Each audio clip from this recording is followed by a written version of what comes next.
Boa tarde, queridos e amados ouvintes da nossa querida e amada Rádio Catedral FM 106.7. Hoje, gente, muito alegre, com muita alegria, como em todos os domingos, para apresentar a vocês que está aí na sua casa, no seu trabalho, no restaurante, com amigos mais ligadinhos aqui no programa Viver Bem. E hoje é o especial, é o primeiro domingo do ano. Então, eu quero dar um feliz ano novo a todos vocês. Hoje, domingo, dia 4 de janeiro, um ano repleto de esperança, de amor, de saúde e de fé, né? Que tenhamos sempre gratidão ao despertar, gratidão por tudo que passamos no ano 2025 e avante 2026. E estamos aqui no programa Viver Bem com um convidado muito especial. A agenda dele é muito cheia, porque é um doutor, é um médico, é um diácono, é tanta coisa, gente, que eu vou deixar para ele se apresentar, mas a agenda é muito cheia e não consegui trazê-lo algumas vezes que pensei em temas que vocês nos pedem. E por falar nessa parceria, eu quero convidar a todos a continuar dando sugestões de temas, tirando suas dúvidas através do nosso e-mail viverbem@radiocatedral.com.br. Hoje, o convidado especial é o Dr. Almir Marcelo.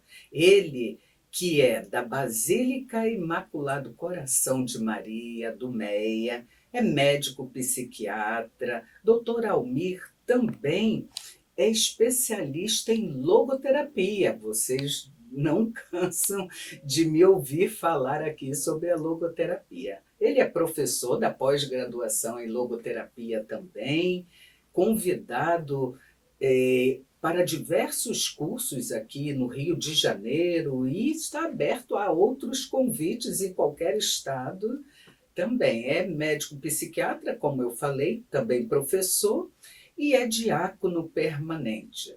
Mas eu vou já dar a boa tarde para que ele mesmo se apresente. Boa tarde, doutor Almir. Boa tarde, Sônia. Feliz Ano Novo. Feliz Ano Novo também a todos os rádio ouvintes da Rádio Catedral, a toda a equipe também que aqui trabalha e faz essa obra de Deus soar por todos os lares e estabelecimentos na cidade do Rio de Janeiro.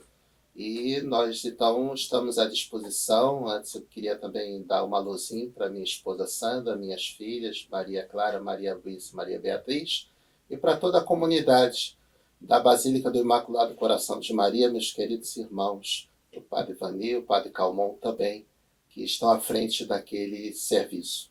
Uma boa tarde a todos. E é uma honra, viu, doutor Almir, tê-lo aqui com a gente por um tema tão importante para iniciar o ano.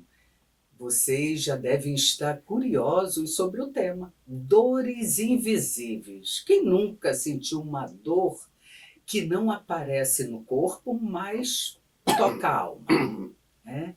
Então, dores invisíveis é o tema que o doutor Almir vai abordar, nos ajudar a fazer essa reflexão. Nós, psicólogos, eu como psicóloga clínica, também recebemos muitos pacientes que não sabem verbalizar sobre as suas dores. Essa é a dor invisível. Então, doutor Almir, convidado, já vai começar a responder o que são, doutor Almir, dores invisíveis. Normalmente, Sônia, que nós falamos na clínica de dores invisíveis são condições físicas e emocionais que não apresentam um sintoma, um sinal externo, você não consegue visualizar externamente, um ferimento, uma lesão, um inchaço no corpo, mas elas são capazes de causar grande dor significativa, sofrimento e disfunção. E isso causa na pessoa uma enorme apreensão, porque ela não vê o que está acontecendo no corpo dela, sente a dor, E as pessoas também, como não conseguem enxergar isso, podem não validar essa dor da pessoa, podem não levar em consideração. Sônia, a dor por si só ela é invisível, né? É algo muito pessoal. Mas quando a gente fala especificamente das chamadas dores invisíveis, nós podemos falar daquelas dores que não são reconhecidas, ou dores ocultas, ou dores não permitidas, não validadas, não compreendidas, não acolhidas, e, no entanto, o sofrimento da pessoa é real, é significativo, é intenso, e isso causa uma sensação de exclusão social, de menosprezo, a pessoa se sente inferiorizada porque ninguém dá atenção, e pode levar a complicações, inclusive emocionais, psicológicas, no relacionamento, com prejuízo no relacionamento e até mesmo no trabalho. Então, é um dado importante. Hoje em dia está sendo levado muito em consideração na clínica, seja na reumatologia, na psiquiatria, na psicologia. Cada vez mais se fala nessas dores invisíveis. Certo. E, inclusive, essas dores, doutor Albi, elas não têm um exame clínico que a especifique. Muitas das vezes, nós, psicólogos, precisamos dar um prognóstico. E, recentemente, eu precisei encaminhar, não um laudo, né? Mas uma declaração para que a minha paciente pudesse entregar ao seu seguro-saúde. Entreguei, só que faltou o CID. Me faltou o CID, ou seja, quando ela entregou a declaração, o seguro-saúde não aceitou. Aí voltou para mim, faltou o seguro-saúde hoje, estão tendo algumas características, algumas exigências, né, bastante peculiares, porque me chama a atenção. Então, no caso dela, me voltou para que eu refizesse e colocasse o CID. Eu coloquei um CID de dor não especificada e fiz um encaminhamento para um outro profissional. Algumas dores precisam dessa interdisciplinaridade de profissionais, né? O seguro aceitou, do CID dor não especificada, né, que ela pudesse identificar como um profissional da área médica, de fato, o que pudesse dar esse diagnóstico, porque a própria paciente ela não sabia dizer, verbalizar. Né? É claro que, da minha parte, eu vou acolher e tratar, se é que podemos chamar assim, tratar ou acompanhar psicoterapeuticamente, que é o sofrimento que o doutor Almi colocou. É aquela dor que a pessoa até sente no corpo, mas não tem um exame clínico específico que diga, né, que aquilo ali é ou não é. Então, eu faço essa orientação. É devido isso? O doutor recebe muitos pacientes com essa característica? Em geral, Sônia, o paciente, de fato, ele não sabe nem por onde começar a explicar, porque ele não entende. A gente só consegue explicar aquilo que a gente compreende e entende, né? E você também tocou um outro dado característico das dores invisíveis, que são a ausência de manifestações externas. Essas manifestações externas podem ser no corpo ou no exame complementar. Se fizer um exame radiológico, um exame de imagem, uma tomografia não vai aparecer. E isso causa grande confusão, não apenas, Sônia, para o paciente, mas para o próprio profissional requisitante do exame. Ele fica confuso. E a tendência, nesses casos, é de logo considerar como se fosse uma dor psicológica. E, na verdade, na grande maioria das vezes, não se trata de uma dor psicológica. Ela pode ser, mas não porque eu não consigo explicar, logo é fruto da sua cabeça, da sua imaginação. Não, não é assim que a gente reconhece dores invisíveis, né? E quais o doutor poderia dizer que existem as dores invisíveis. Quais são elas? Bom, a grande pergunta talvez que o ouvinte esteja a fazer nesse momento é, afinal de contas, o que são essas dores? Quem são essas dores Quem são? invisíveis? Didaticamente, né, para facilitar a compreensão, a gente pode dividir em dois grupos, né? As chamadas dores físicas internas, as dores crônicas, e as dores psicológicas e emocionais, dores mentais. As dores físicas, as chamadas dores crônicas, né, elas podem ser condições como fibromialgia, a síndrome do intestino irritável, enxaqueca, também é uma dor invisível, lesões neurológicas como as neuropatias, também são dores invisíveis, dão intensa sensação de queimação, formigamento. Doenças internas também, você pode ter como artrite, doença de Crohn, endometriose, também causa muito sofrimento das mulheres, levam anos às vezes para se diagnosticar. Hoje em dia a média de tempo que se leva para definir que aquela dor que a mulher sente em endometriose dura até mesmo quase 5 anos, às vezes, migrando de profissional em profissional, né? Então, essas dores físicas que eu citei, né? Fibromialgia, síndrome do intestino irritável, doença de Crohn, endometriose, neuropatia, enxaqueca, isso tudo entra no grupo das dores invisíveis. E você já deve estar percebendo que, nesse caso, são doenças que eu posso fechar o diagnóstico e posso fazer o tratamento específico, né? Mas também existem as dores psicológicas, as dores mentais. E aí a gente pode citar ansiedade, depressão, estresse pós-traumático e burnout, o chamado esgotamento do profissional, né? Que tem aumentado muito no Brasil, inclusive, né? O burnout, às vezes, muitas das vezes, ele é pouco reconhecido. Você não consegue identificar porque você sofre preconceito, discriminação, exclusão. Você mesmo acaba se considerando inferiorizado no local de trabalho. No entanto, aquilo é uma condição patológica que precisa de tratamento e reconhecimento.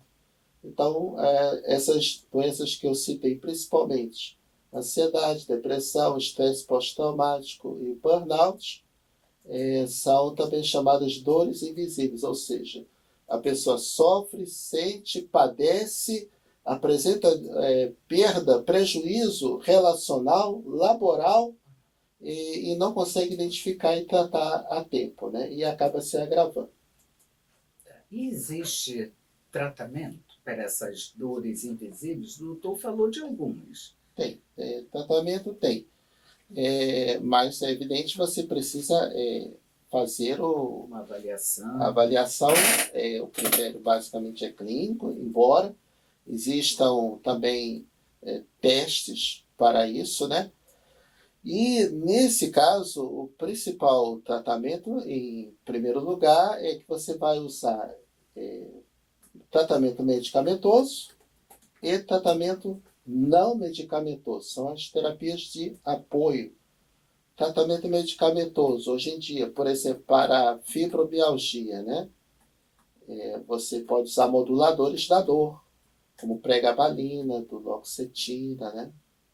E tratamento para situações como depressão, ansiedade, se usar os inibidores seletivos, recaptação, serotonina, fluoxetina, paroxetina, estalopram.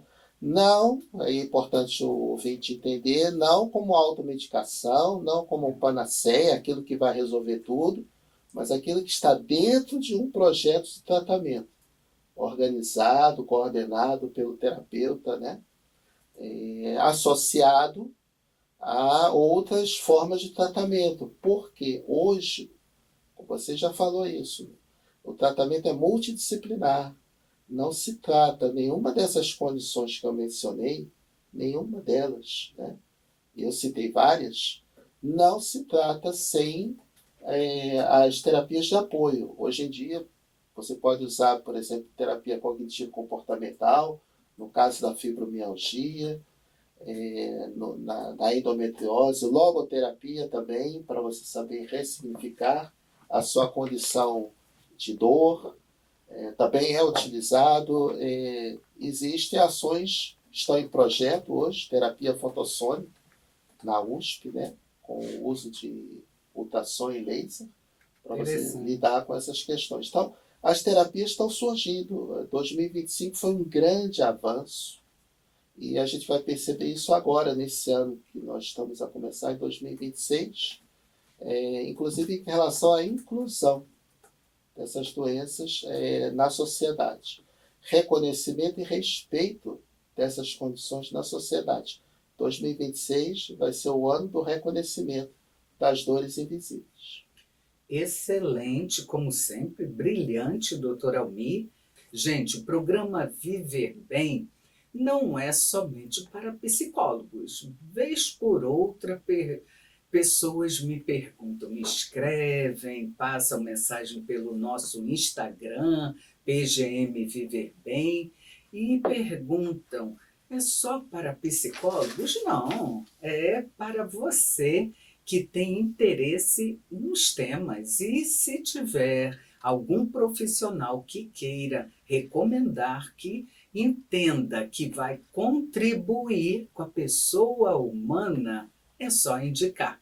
O nosso e-mail, viverbem@radiocatedral.com.br. Hoje eu estou com um médico. Ele entende do comportamento humano, entende da saúde mental. Ele é um psiquiatra, que é o doutor Almir Marcelo, que eu tenho a honra e a alegria também de dividir espaço de trabalho. Nós trabalhamos no mesmo local, um deles, que ele trabalha em diversos, né? Mas hoje ele está aqui abordando o tema Dores Invisíveis. Dr. Almir é da Basílica do Imaculado Coração de Maria, do Meia. Ele é especialista em logoterapia, é professor, é palestrante, é escritor também e é diácono permanente. Está abordando brilhantemente dores invisíveis. E se você que nos escuta agora, neste primeiro domingo do ano, tiver uma pergunta, pode encaminhar para a gente, viverbem@radiocatedral.com.br. Olha que interessante, doutor Almir, esta pergunta. Como enfrentar o estigma de sofrer dessas dores invisíveis? Tem alguma proteção na lei? Proteção na lei este ano, que terminou, de 2025, em julho de 2025, foi promulgada a Lei 15.176/2025, que passa a considerar algumas dessas dores invisíveis que eu falei, como a fibromialgia e a dor crônica, a fadiga crônica, como deficiência.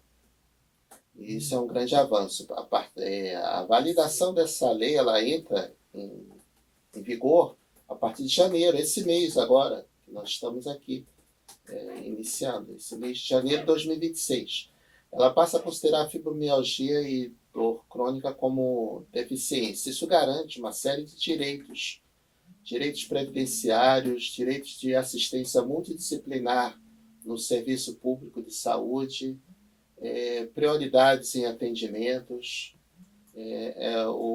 alguns transportes públicos, alguns serviços modais, como, por exemplo, o metrô, já se anteciparam. Já estão lá, você observa lá escrito, portadores de fibromialgia também, o que é um grande avanço. Por quê? Porque ela deixa de dar a essas condições um caráter de exclusão e passa a dar a ideia de pertencimento, identidade. E isso facilita muito até mesmo a percepção que a pessoa tem dela mesma. E uma outra condição que também entra no rol, Sônia, das dores invisíveis, que já tem proteção legal, é o TEA, é o TDAH, são chamados transtornos neurodivergentes. Os transtornos neurodivergentes também já estão amparados legalmente. Então, a nossa sociedade aqui no Brasil, ela está caminhando para uma inclusão. Agora, para a pessoa, além da lei, é importante que ela leia sobre as condições, o que ela tem de fato, se informe, né? Para ela poder participar melhor e melhorar sua autoestima. Perfeito, doutora Almeida. Tem uma pergunta que nos chegou ainda há pouco, da Olga, do bairro Santíssimo. Quero agradecer sua participação, querida Olga, e ela contextualiza. Perdi o amor da minha vida há 1 ano. Faleceu de forma súbita. Minha dor ninguém entende, nem a família. Sinto dor na alma, mas não sei me explicar. Gostaria que minha família compreendesse o que eu passo. O doutor poderia falar um pouco sobre isso? Certo, Olga. A dor que você sente está dentro do processo de luto. O luto é um processo muito dinâmico. Normalmente, por ser um processo dinâmico, Sônia, a pessoa que está a atravessar o processo do luto, ela vivencia uma dinâmica emocional que oscila entre a orientação para a perda e a orientação para a restauração. A orientação para a perda, a pessoa lembra da pessoa que se foi, ela quer reter aquele pensamento, tem medo de que a memória vá se esvaziando daquela fala, o som, o timbre de voz. A pessoa às vezes se agarra na fotografia, até mesmo nas roupas. A orientação para a perda, ela se volta para o passado, aquilo que foi. A orientação para a restauração é a partir do que eu sou e vou viver daqui para frente.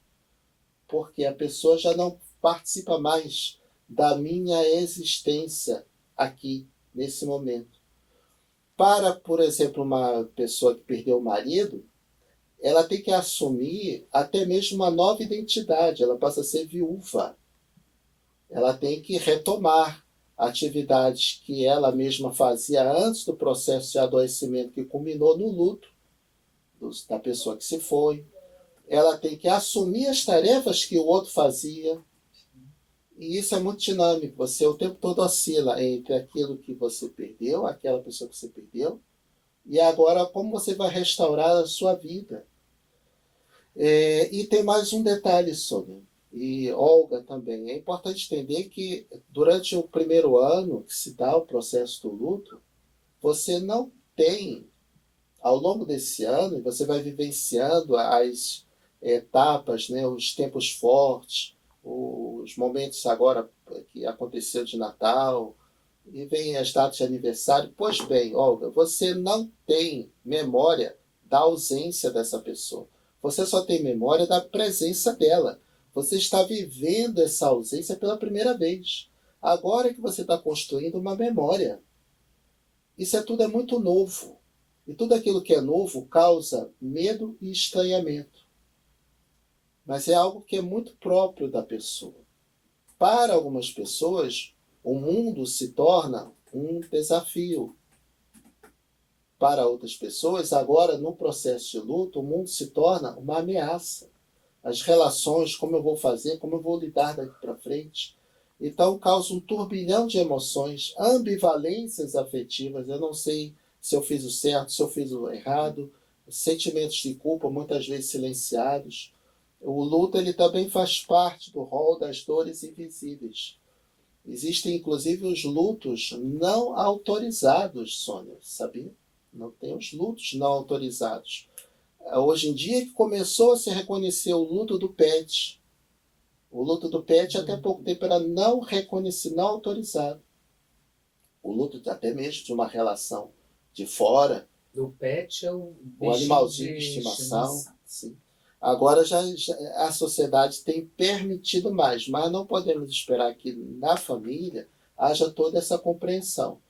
Mas, Olga, se você sente que essa dor está se tornando muito intensa, causando um sofrimento que tende a paralisar, aí é caso já de procurar a ajuda profissional do psicólogo e ou do psiquiatra. Intensidade de sintomas é um critério para procurar ajuda. Comportamento paralisante ou de risco, pensamentos que acabam redundando em prejuízo para a própria vida, também é critério para se buscar ajuda profissional. O que o doutor Almir coloca me faz pensar que hoje vivemos numa realidade, né, numa sociedade em que valorizamos o que é funcional, mas estamos esquecendo do que é afetivo. E essa dor do luto tem muito a ver com essa questão do afeto. Né? Precisamos, principalmente família, quando ela coloca, gostaria que minha família compreendesse o que eu passo, me fala dessa saudade, desse luto, desse esse lugar do afeto. Então, que a família possa acolher, respeitar, né? Acolher essa dor invisível que a ouvinte Olga é atravessada. E não existe um tempo, gente, um tempo específico. Por quê? Cada pessoa ela é única e ela vai poder se dizer, e muitas das vezes sem verbalizar, às vezes é através de um comportamento de profunda tristeza, desânimo. A família pode acolher, respeitar e, através desse acolhimento, conduzi-la a profissionais, né, que muitas das vezes entram em depressão, uma tristeza muito maior, entra nessa depressão, não tem motivação ela mesma de buscar a ajuda profissional. Então, essa dor na alma profunda envolve o emocional, atravessa da dor até no coração. Né? Porque a gente que atende consultório, a gente escuta esse lugar, meu coração dói, dói de saudade. Então fica aqui a dica, que o doutor Almir também coloca, e eu também. E por falar dessa dor no coração, doutor Almir, poderia falar um pouquinho quais os sintomas de quem sofre de uma dor que não é visível? Por exemplo, o luto? Varia Pessoa, bastante, né? porém a gente pode considerar alterações físicas que nós podemos ter, principalmente no caso da fibromialgia, dores no corpo muito intensas, generalizadas, sensação de fadiga constante, que você não consegue reparar por descanso, um sono não reparador, uma sonolência muito intensa durante o dia. Além disso, no caso da fibromialgia, como há uma hipersensibilidade à dor por parte da pessoa, até mesmo contato próximo, aperto de mão, abraço, pode causar dor na pessoa que sofre de fibromialgia. Por quê? Porque você tem uma desregulação do controle da dor a nível do sistema nervoso. É como se desregulasse o termostato, o botão regulador do controle de dor no cérebro, né? E isso faz com que a pessoa atravesse sempre uma sensação constante de dor. Essa dor não melhora, e pelo contrário, quando ela fica mais ansiosa, a dor se acentua. Quando ela dorme mal, a dor se acentua, e isso impacta diretamente no estado de ânimo da pessoa. Tem a ansiedade cada vez mais intensa, irritabilidade, mau humor, podendo descambar para a depressão, depressão doença mesmo. E é por isso que o tratamento hoje da fibromialgia envolve os moduladores da dor, que também atuam no humor, pregabalina, duloxetina, amitriptilina no controle do sono também, além daquelas terapias que eu mencionei, como terapia cognitivo-comportamental, logoterapia, e o hábito, o controle melhor do hábito alimentar, da dieta, do equilíbrio do sono. Exercício. Uma atividade que a pessoa que sofre de fibromialgia tem muita dificuldade de fazer, mas que é absolutamente necessário no tratamento da fibromialgia é a atividade física. Ele vai xingar o terapeuta, vai xingar o médico, porque manda ele fazer atividade física. Olha, você está doendo, como é que eu vou fazer atividade física? Pois tem que fazer. Atividade física moderada, né? Caminhada, atividade para que você possa melhorar a atividade da musculatura e, ao mesmo tempo, liberar endorfinas, que ajudam no controle da dor. Então, da fibromialgia, você tem basicamente essas características: a dor excessiva, generalizada, junto às articulações, músculos, o sono não reparador e também a fadiga crônica. Na endometriose, aquela dor pélvica, né, muitas das vezes intensa, paralisante até na mulher. E no caso de síndrome de Crohn, uma alteração intestinal, podendo combinar com diarreia, eliminação de fezes, moles, até mesmo com sangramento, dor abdominal. Então, você percebeu, Sônia, que o tempo todo a gente está falando dor, né? Dor, mas com variações. Essas variações é que vão dar a dica para que o profissional possa identificar qual é a patologia. São síndromes? São, mas também são doenças capazes de serem identificadas e tratadas, para que a gente possa, não é somente silenciar a dor, mas dar qualidade de vida para a pessoa e percepção dela mesma, né? Certo. E por isso, tão importante uma avaliação clínica, né, por um profissional da área de saúde competente. Porque pós-pandemia também está muito atual, muito procurada as consultas online. Gente, eu não estou tirando o mérito, mas há casos e casos, né? Para que um profissional possa ajudar um paciente, esse paciente também tem que se desconfortar, ajudar para ser ajudado, ir presencialmente, porque o corpo fala. Inegavelmente, nós não temos como negar que o paciente ele vai, além de verbalizar, ele vai expressar. E é tão importante para nós, profissionais de saúde, conhecer esse paciente, e não somente ver a parte superior, né, desta pessoa. Este Viver Bem, este programa de hoje é o primeiro do ano. Hoje, domingo, dia 4 de janeiro de 2026.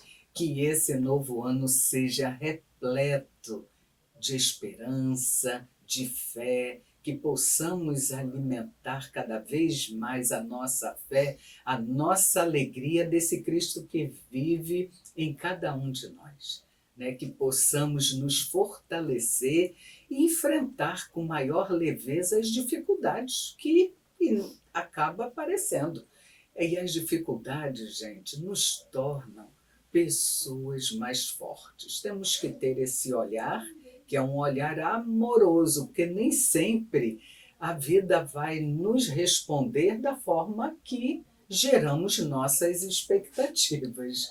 Hoje eu estou aqui com o doutor Almir Marcelo, que é médico psiquiatra, que é da Basílica do Imaculado Coração de Maria do Meia e que está respondendo sobre o tema Dores Invisíveis. E vocês continuem enviando mensagens que a gente acolhe pelo nosso e-mail viverbem@radiocatedral.com.br e nos siga lá no Instagram também. Pode enviar as mensagens, as dúvidas, tudo por lá.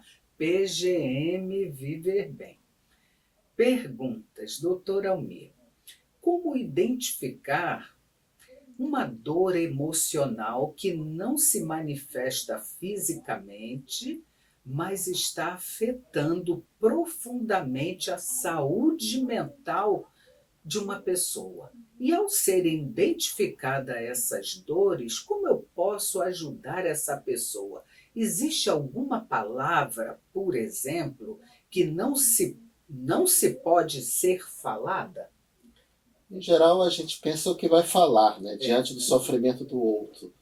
Mas eu prefiro dizer que a gente precisa primeiro escutar o sofrimento do outro. Por quê? Porque existe o risco de você julgar quando você fala. E quando você escuta, você acolhe, você não julga, né?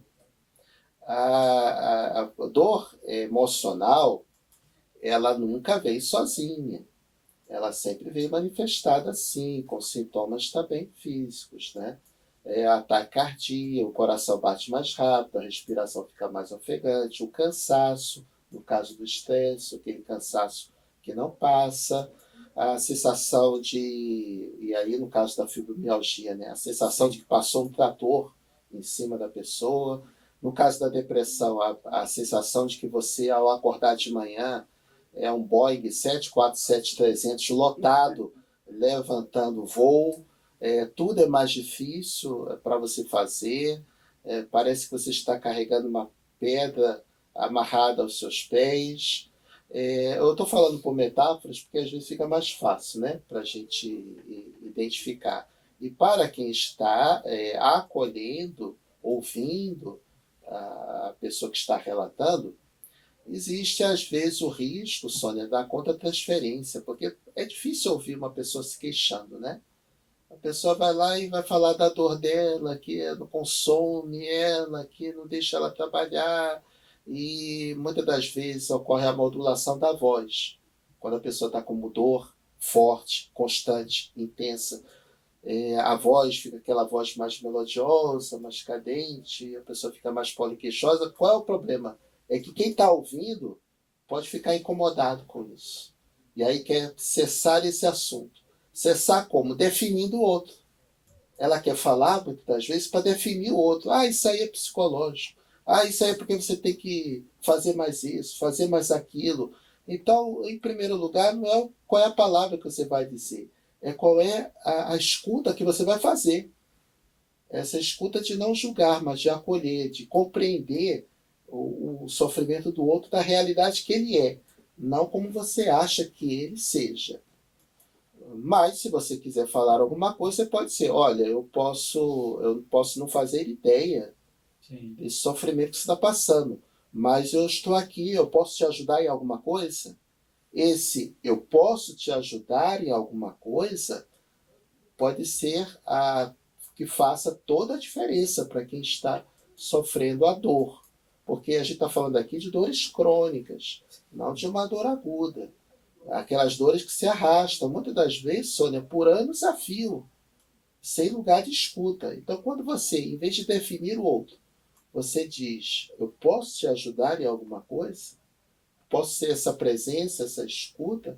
Isso já vai ser um canal de abertura para que o outro possa se sentir acolhido.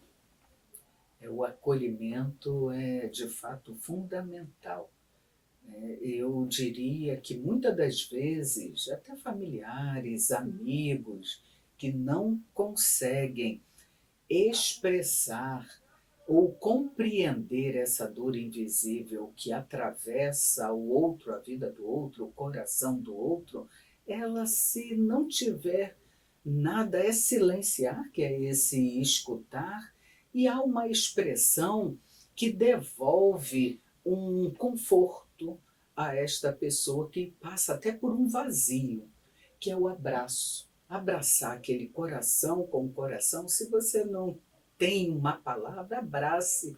E se quiser falar alguma coisa, diga, estou contigo, te compreendo, farei de tudo para lhe ajudar, ou seja, acolha, que é muito, muito importante porque esse outro acolhido, ele vai dar abertura para ser até conduzido para profissionais da área da saúde mental. Outra pergunta, deixe-me chegar aqui, do Sebastião Sena, de Botafogo. Ele pergunta: quais os motivos mais comuns do estresse? Uma pergunta simples e eu digo assim, cada pessoa é única, né? O que pode me estressar, às vezes pode não estressar o outro. E, claro, existem fatos comuns ainda pela nossa cidade que pode levar ao estresse. Mas deixo a palavra com a doutora Wilma. Sebastião, estresse é reação. Estresse é a forma como você reage. Essa reação, ela é, ao mesmo tempo, fisiológica, ela é física, ela é somática, corporal, e é, ao mesmo tempo, também psicológica, emocional, e se dá no campo da mente. Então, é a forma como você reage a um fator, a um elemento.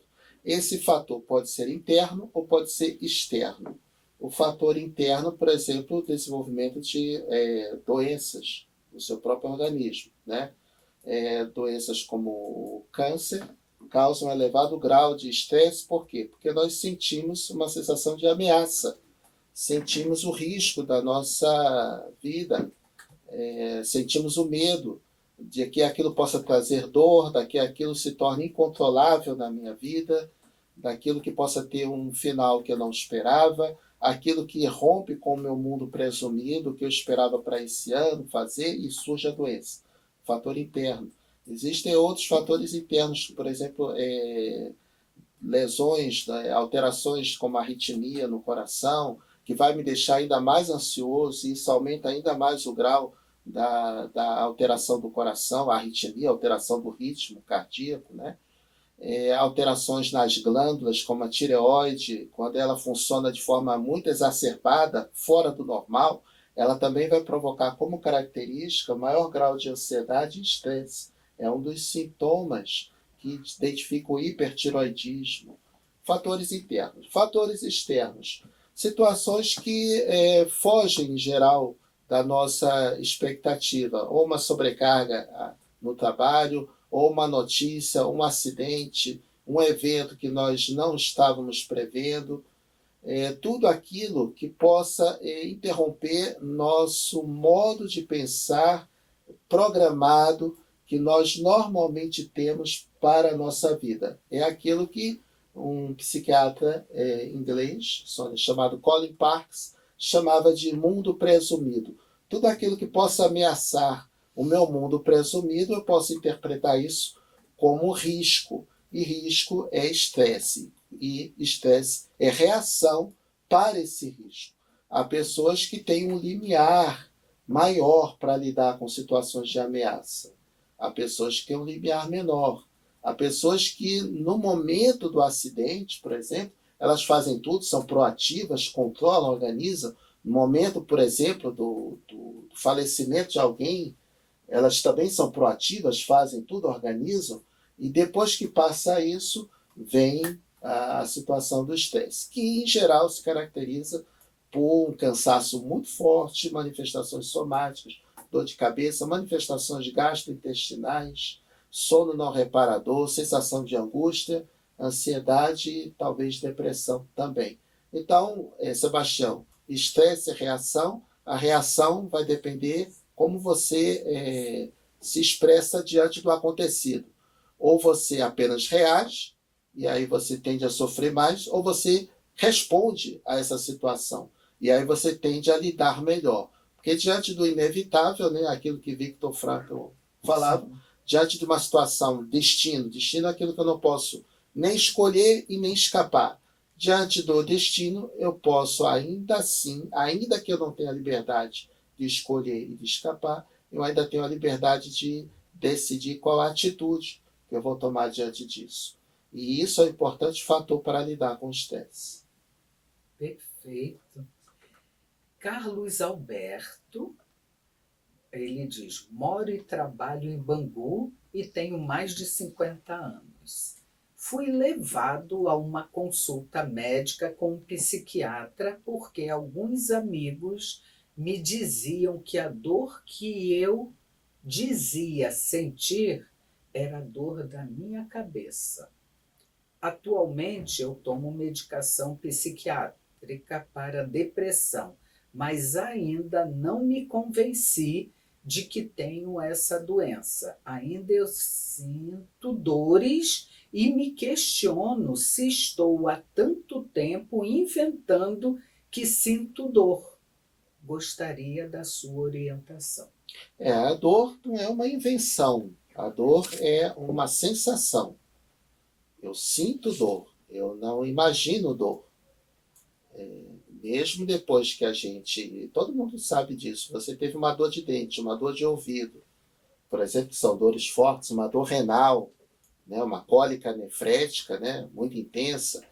Procura agora que você já não está mais com a dor, procura imaginar. É a mesma coisa? Não é. Você tem a lembrança do quão dolorido foi aquilo. Mas a dor, se está paralisando suas atividades, interferindo com a sua qualidade de vida, você já não é mais a mesma pessoa. As outras pessoas te dizem que você já não é mais essa mesma pessoa. Você tem queda no seu rendimento profissional, relacional, de estudos. Então, essa dor, ela não é uma ficção. Ela é, na verdade, um fato. E como fato, ele precisa ser encarado de frente. A relação que você tem com o seu médico, com o seu psiquiatra, ela tem que ser uma relação de fidúcia, de confiança. Ele vai falar algumas coisas que talvez você possa não compreender, mas que são necessárias para você nesse momento. E aí, se você começar a fazer o tratamento, você pode verificar se você está realmente sendo diferente daquele momento com a dor que você estava sentindo. Critério objetivo: está prejudicando a sua qualidade de vida? Então observe de fato que é bem provável que essa dor seja real. Perfeito, doutor Almir, brilhante, como sempre. Fica aqui o agradecimento de toda a direção da Rádio Catedral e nós daqui do programa Viver Bem, e o convite para que volte, coloque lá na agenda, na sua agenda deste ano, que está começando, mais uma oportunidade para contar com a sua presença aqui na Rádio Catedral, no programa Viver Bem. Quero agradecer, em nome de toda a equipe técnica, a sua brilhante participação. Peço que deixe seu contato aqui para os nossos ouvintes e também uma mensagem. Tá, o contato, nós trabalhamos juntos, né? Somos colegas na Clínica Viktor Frankl e estamos à disposição lá para atender o que vocês precisarem. A mensagem desse ano de 2026 que se inicia é que você deve validar você mesmo. A pessoa que você mais precisa dar valor nesse momento é você, porque você só vai valorizar os outros se você valorizar você mesmo, fazendo tudo como se dependesse de você, sabendo que, no entanto, tudo depende de Deus. Então a gente vive com Deus, mas também para os outros, né? E validando a você mesmo. Perfeito. E o nosso contato da Clínica Viktor Frankl, onde somos 23 profissionais, doutor Almir, médico psiquiatra, eu, Sônia Nascimento, psicóloga, temos neuropsicóloga e outros colegas psicólogos e todos especialistas na abordagem do sentido da vida. Esqueci de dar o contato, que é o 2135-1804 e o WhatsApp, que é o 99506-6463. E a minha mensagem é que acolher a dor de quem sofre sem julgar são atitudes que salvam vidas. E esse, gente, é um ato de amor. Somente com amor viveremos bem a vida que a gente tem. Eu desejo um novo ano repleto de esperança, de paz, saúde e bênçãos a todos. E até o próximo programa.